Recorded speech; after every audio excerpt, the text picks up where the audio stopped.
And with that, welcome into America's hometown track. It's week 6 of Downshift Esports as we get into the Street Stock League for the 6th week of action. We'll hope to see him in future races, obviously, because it's always nice to see new winners. And already during this qualifying session, we've got some crashes. Oh, man. If it's anything to bode, I mean, key moments throughout the entire season, but I think week 5 was definitely one of their worst. So it's all about that bounce back, right, Chris? It's going to be how they here for South Boston last season. So maybe a strategy call on his part? Very well possibly could be. It's a, I know he had a rough week 5. And so maybe it's just him kind of just about to get it going. We have the second lap done in pace. Green flag is out. We are underway. Downshift Esports week number 6. And immediately Kruska gets a decent jump off the line. The inside row goes single file. Outside row trying to get in. See how far they can get. And as of right now, it is still Kruska up in front as he is running about 1.5 tenths ahead of Scott Saradinsky. See where Kruska ends up here. He's on the outside sideways at the moment. That was dangerous there for a second. And Saradinsky has taken the top spot ahead of Kruska. Ends up possibly getting into the quarter panel there of the 15 machine. 15 machine goes sideways, and number 4 car of Jet Champ sideways going into the pits. And I don't know if it was necessarily just late braking or whatnot as we look here. Yeah, he hit him a little bit on the right panel there. Didn't quite hit him square. If he hits him square there, that's the thing with these bumper cars too. Right behind him, even touched him. Nothing there. Just gasses it too early. Yeah, just gasses it too early.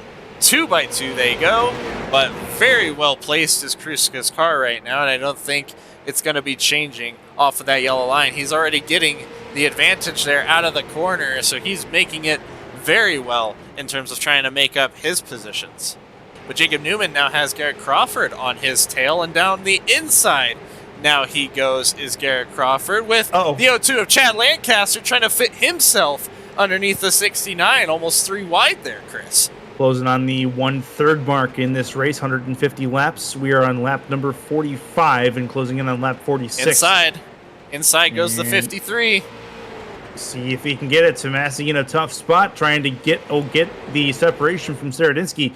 Scott Saradinsky can't get the momentum enough through the corner to get away and try and take that position. And I think Taylor Tomasi might go to the wall. On this side is now Sean Ryan on the inside, but 15 has crashed on the front straight, and we've got a caution.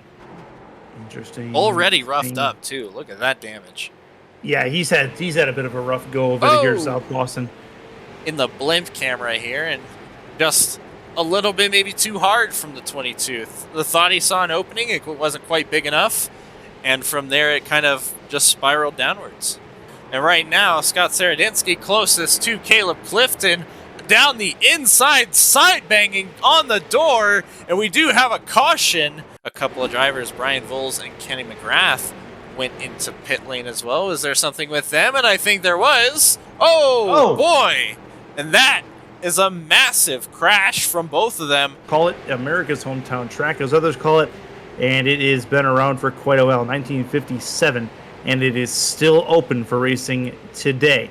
Chris Curtis and Drew Akers with you, Downshift Esports, week number 6 of cars, as you see a whole bunch going into the pits. Tomasi and Cole Micret included are headed into pit lane, and that's going to open the door for a lot of those that decide not to. Wow. Interesting decision. I think they may try to run this and see if they can get green flag the rest of the way. And I think, right there. There's your 3 wide. Yep. And that's a little bit getting to the outside. It didn't miss who that was. That was the Noah Davis on the outside. Jumps in front though. That's the story right now. As Kruska works his way into 3, and there's a problem as Andrew Hardcastle goes sideways. That is not ideal, and that is going to put out another caution, our 8th of the day. Up ahead of him, that may have ended up causing that caution. There it is. The 15. And we keep it green flag on the front straight. Unbelievable stuff, but there's Brandon Ward down the inside trying to rejoin at this point. Very slow.